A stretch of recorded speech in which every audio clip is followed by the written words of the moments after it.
Welcome back to Caracast, the podcast from Carasoft, the trusted government IT solutions provider. Subscribe to get the latest technology updates in the public sector. I'm Corey Baumgartner, your host from the Carasoft production team. On behalf of Halcyon, we would like to welcome you to today's podcast, focused around learning about and combating the underground economy around ransomware.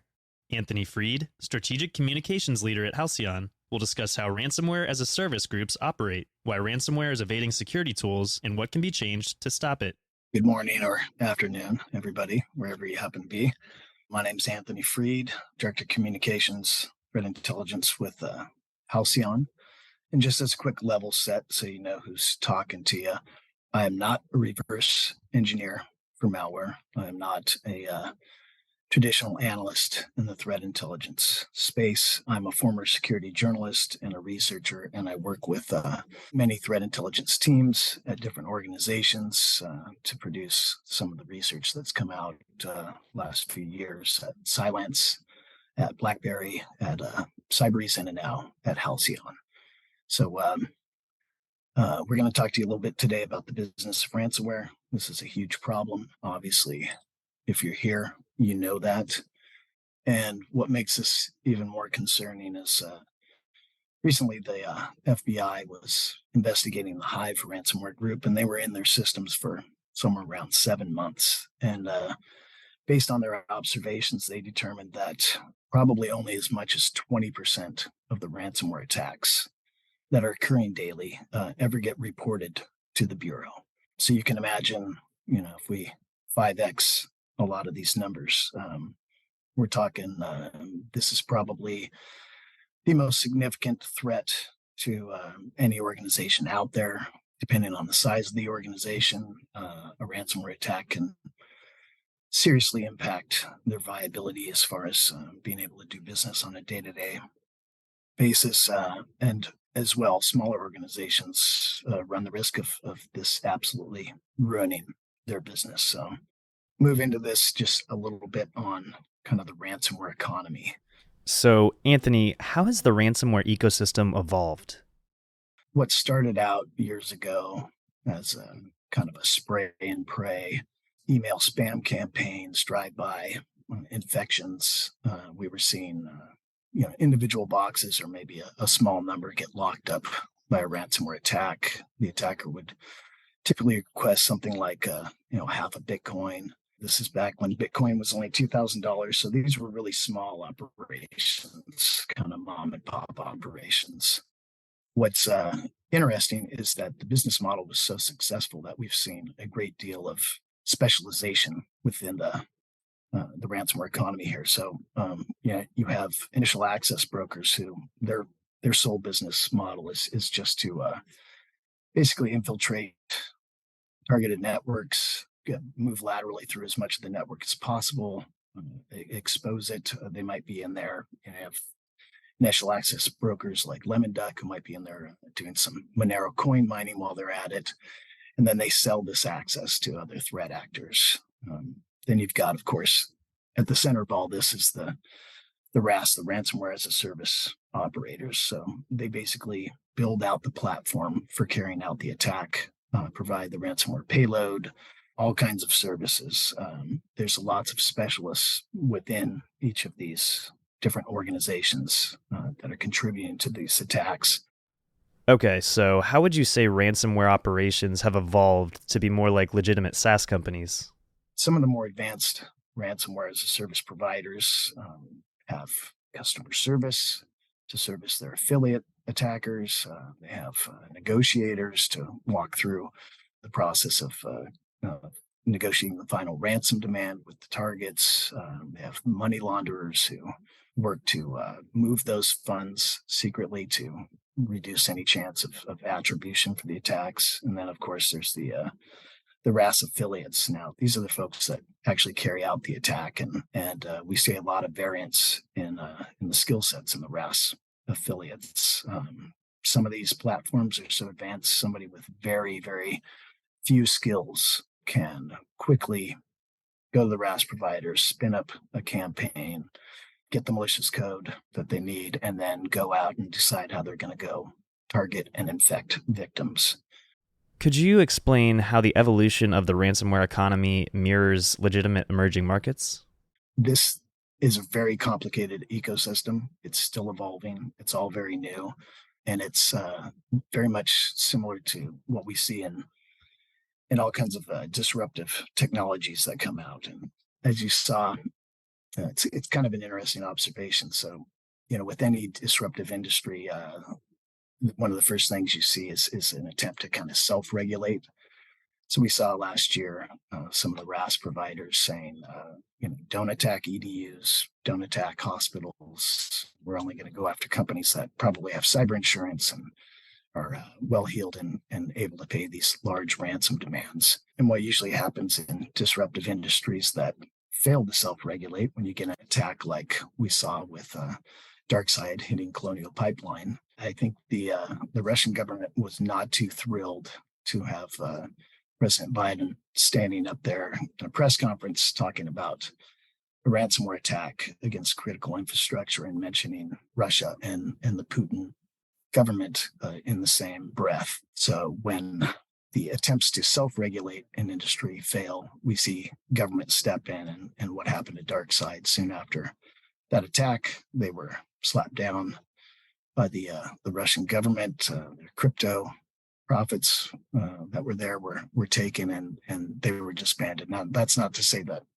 Russia is overly concerned about ransomware attacks against non-Russian aligned entities. It's to say they didn't like the overlap between Russian government state-sponsored operations and these cyber criminal activities to be exposed.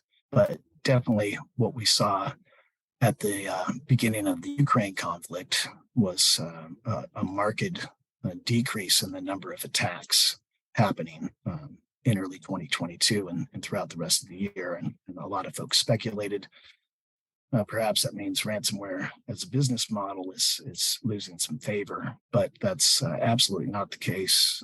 As we just saw this last March, smashed all records for the volume of attacks. And even during that period where the volume of attacks had decreased, the payouts were still going up. So these threat actors were getting much, much better at being able to infiltrate large organizations, to be able to compromise huge parts of the networks and cause major disruptions that allowed them to get, these ransom demands that have ranged into the tens of millions of dollars. All right, so in terms of power rankings, what was the genesis of the ransomware malicious quartile report?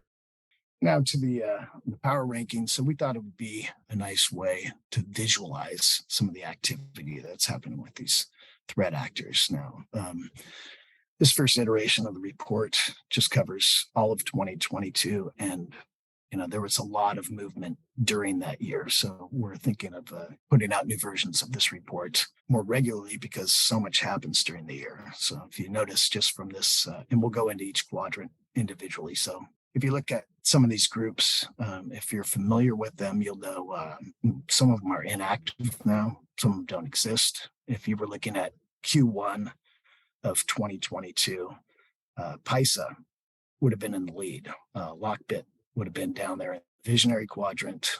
Clop, very much a niche player in 2022. High volume of attacks, but they really specialized just on healthcare. And if I were to rework this quadrant today, Clop would definitely be up there in the leaders quadrant. They, I think, is somewhere around 130 organizations in January and February that they compromised. Whether or not they would have moved much further to the right as far as their ability or their vision, I don't know, because it doesn't look like they were really able to monetize all those attacks. But as far as techniques, must have been automated exploitation of the go anywhere vulnerability. Even though there's patch out there, they were able to go out there and rapidly compromise a lot of organizations. So that's one of the trends we'll talk about a little bit later in here is these organizations have gotten really good at automating attacks and exploitations on leveraging vulnerabilities to get into the network and to spread rapidly. So we're seeing the sophistication of both the RAS platforms, what's provided to the attackers, and the capabilities of the initial access brokers to expose more of the network to an attack as the year has progressed. So when it comes to RAS quadrants and attribution to various RAS platforms, how did you arrive at the format for the report? Here's just a few details on kind of how we looked at these groups. Basically, if you're familiar with this model, the XY axis, the X axis being vision, right? Completeness of vision.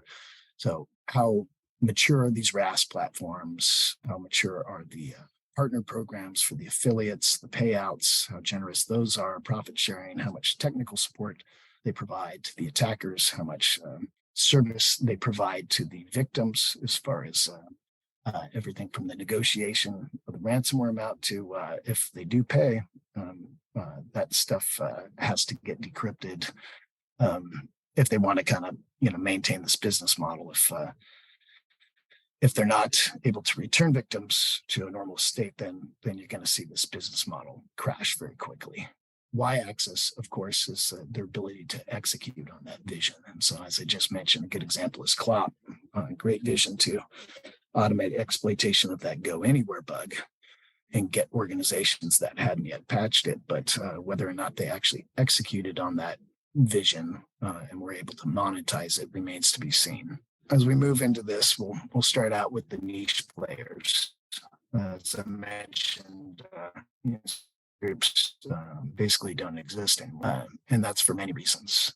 You see, like Doppelpaymer, there was a number of arrests made by Europol. That group is all but defunct, but you can't necessarily rule anybody out until there's inactivity for, I'd say at least 2 quarters. A lot of these groups, when there's law enforcement disruptions, when there's we've had infighting with affiliates, we've had code leaked, had decryptors released.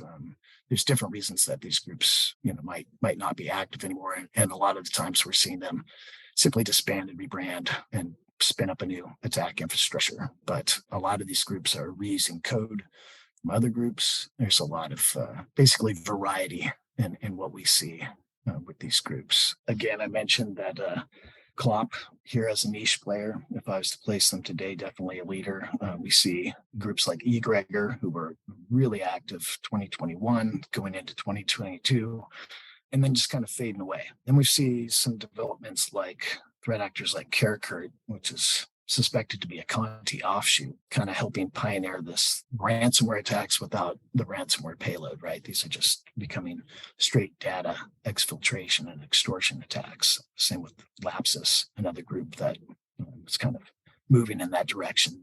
Whether that trend will stick or not remains to be seen. As we move over to the challengers, kind of following the way this model is. So these were groups that were extremely active, had mature RAS platforms, were doing high volumes of hits, and for one reason or another, as mentioned, be it law enforcement or infighting or leaks or decryptors being released, they basically became ineffective. But the infrastructure was still there and a lot of maturity. So whether or not these groups have kind of reemerged under different names, more research needs to be done to make that attribution. Attribution is extremely hard in this space. With these challengers, we could see some of these players that were involved with the development of the RAS platforms reemerge with new offerings, or we could see them just kind of fade out as some of those other groups we saw down in the niche player have.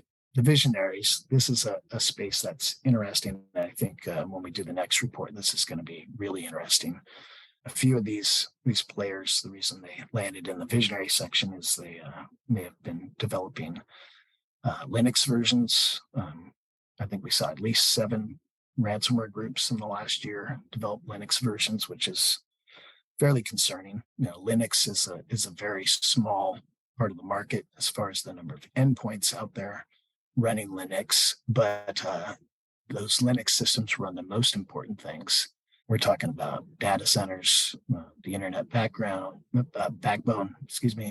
critical infrastructure, our cell communications, our financial networks, U.S. government and Department of Defense networks. Linux is extremely important, and to see these threat actors start moving in that direction is very concerning. The potential for more widespread and extremely disruptive ransomware attacks certainly is of concern here when we're looking at the development of these Linux strains. As well, a couple of these players, if I were to place them today, would have definitely moved up into leaders quadrant. Royal and Play have been extremely active early this year, and they're also making some headway as far as developing new TTPs. As we move on to leaders, Undisputed, Lockbit, it's probably the most well-developed RAS platform, a really mature affiliate program with some pretty generous payouts. They are also one that was early in developing a Linux version as well.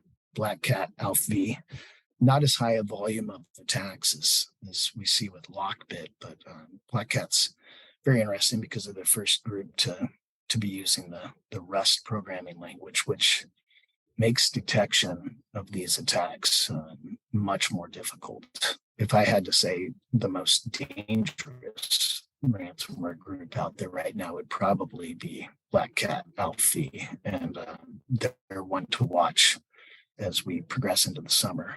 Black Basta, another one that was super active in 2022, also has a Linux version, also automating exploits, as we saw with a number of attacks targeting vulnerability in VMware CSXi, and also exploiting known vulnerabilities like Print Nightmare. Black Cat AlphaV probably has the best development team out there right now, and that's a platform to watch. The TTPs are likely going to get a little more advanced, and again, as I mentioned, the use of the Rust programming language is extremely problematic. In this sector today, like I said, a few players would have popped in there. I think Black Basta definitely super active, but their volume has decreased a little bit. I'd probably drop them a little bit. And I think we'll see in the next iteration of this at least 2 or 3 more players pop into this section. Could you explain to our audience what ransom ops are?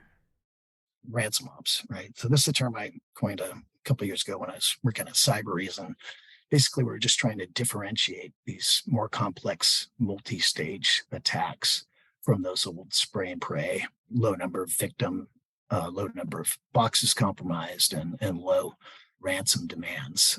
Ransom ops also kind of, as we've seen more of these groups move towards just a straight data extortion minus the ransomware payload. So we've seen Terracurt, as we mentioned earlier, and Lapsus that were kind of helping pioneer this. We've seen a few more groups, like recently the FBI, I think this was just last week or the week before, put out an alert that said Beyond Leon was moving to a straight data extortion kind of modus of operations. Whether or not this trend continues, I don't know. It's kind of hard to get the leverage you need without dropping that ransomware payload. But I think, we should start thinking of these as more as data exfiltration attacks with some ransomware thrown in to add pressure, as opposed to what we've been seeing for the last 2-3 years, which are ransomware attacks with a payload where some data exfil was part of the process to add the pressure to the victim to pay. So ransom ops kind of incorporates both of these kinds of attacks, whether a payload was involved or not. Mentioned before, 2022 decline, that was something that was very short-lived, broke all records for attack volume. And with these continued automation, I think we're going to see attack volumes continue to increase throughout the year. Also mentioned that Hive was FBI was in Hive for 7 months, only looking at a small portion of these attacks being reported to authorities. And then as far as some of the innovation trends we're seeing, again, Linux, super concerning. The potential for attacks on Linux systems could be quite devastating. So we'll kind of see where that goes. Well, thank you for that insight there. So, ransomware groups, they seem to come and go. Who's more recently emerged? Some new groups emerging. Rorschach, just weeks ago, emerged now with been observed with a faster encryption speed than we saw with Lockbit 3. That garnered a lot of attention in the media. Fast encryption is only one concern with them. They're also using really advanced techniques like DLL sideloading. That's kind of stuff you saw in attacks like SolarWinds, the attack on Kaseya. These are really advanced kind of techniques that we're more used to seeing in APT style operations than in cybercrime. So when you see things like groups like Rorschach emerge using these kinds of TTPs, we're seeing more and more overlap between what were traditionally APT style operations and what these cyber criminal operations are doing. And on that note, there's really kind of three basic models that we're seeing out there for ransomware attacks. So the first is that Russian model where there's definitely overlap between nation state operations and objectives and some of the attacks that the cyber criminal groups are doing. So there's more than enough evidence out there to see that there's some direct influence, if not control, between the Russian government and some of these Russian aligned RAS providers and attackers. So, I'm going to put the spotlight on Mac OS attacks. Do ransomware gangs target Mac OS and Linux? The Mac OS, about 2 weeks ago, Lockbit released the version. Super buggy, didn't really work. So this is like a beta out there in the wild that they're testing, but it's not going to be long before they have the bugs worked out in that one. So, basically between these groups expanding beyond Windows to include Linux and Mac OS, they're expanding their addressable targets. The more targets they can hit, the more pain for the victim organization, the more pain, the more gain for the attackers. They can demand higher and higher ransom amounts. Okay. Well, with automation of RAS, how are ransomware operators leveraging exploits? Mention the automation of exploits. So we've seen ransomware being delivered through Palo Alto Networks Cortex XDR tool, the exploitation of the Go Anywhere bugs, and IBM Aspera fastbacks as well. Not quite as much volume as we saw with the Go Anywhere, but it's still a known vulnerability out there for which many organizations have not patched against for one reason or another. The exploitation against the VMware ESXi still ongoing at high volumes, and then we've seen some attacks exploiting some vulnerabilities in Microsoft SQL. Automation just means they can compromise more organizations faster. It doesn't necessarily mean we've seen evidence yet that they've been able to monetize that very well. And Clop was a great example. Alrighty. Well, what about 0 days? Another surprising thing is we see a group like Nokiawa, which was burning a 0 day. So you don't typically see ransomware groups using 0 days. Again, that's something that's usually kept in the back pocket for nation state sponsored attackers. 0 days are very, very valuable. The fact that ransomware gangs have started using them in their attacks is more than concerning as well. We're definitely going to see exploitation of vulnerabilities be a major factor in how these groups operate. We also saw a lot of advances in the tooling that they're using, custom tooling. So some of the groups have developed tools like Ocul and Backstab to bypass EDR, the GRISP and VSS copying tools for data exfiltration. This is more automation, making some of the earlier stages of these attacks much more efficient, much more stealthy. And then we've seen some custom PowerShell used with all these tools. When it comes to organizations responding to breaches and persistence of attackers, can't victims just restore systems from backups? If you're an organization responding to and you think we're just going to go in and restore from backups, that's getting access to your data is one thing, but the attacker's still on your network. They can just reinfect you. In fact, we've seen a high amount of organizations, even those that have paid a ransom demand, get reinfected within a few months of the initial infection, and sometimes even before they fully recovered from that first attack. And then persistence. As I said, these groups are getting really deep into the networks. We even saw reports of one of the groups sitting there kind of watching the whole incident response play out and using that to their advantage to maintain persistence on the network. And it really became a game of whack-a-mole for the responders to try to get them out of the network. So, well, Anthony, you've provided us with some great information today. With everything we've talked about, what can we expect moving forward? This is just a few of the advances we've seen. We're going to see more this year, I'm sure. These organizations have a lot of money, a lot of resources, even after those resources may have been hit by the crypto crash a little bit. And that's another thing to think about. Might be an incentive for ramping up the volume of these attacks. They have the money to go out and hire the best developers. They've got the money to expand their RAS platforms to become even more disruptive to target organizations. So all in all, we kind of saw what looked like might have been encouraging news with the reduction in the volume of attacks last year. What we've seen so far in 2023 is that's just not the case. Ransomware is extremely profitable business, and we're going to continue to see these attacks for the foreseeable future. Thanks for listening, and thank you to our guest, Anthony Freed.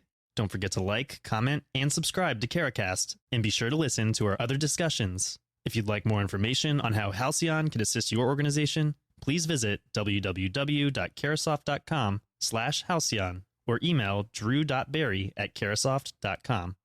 Thanks again for listening, and have a great day.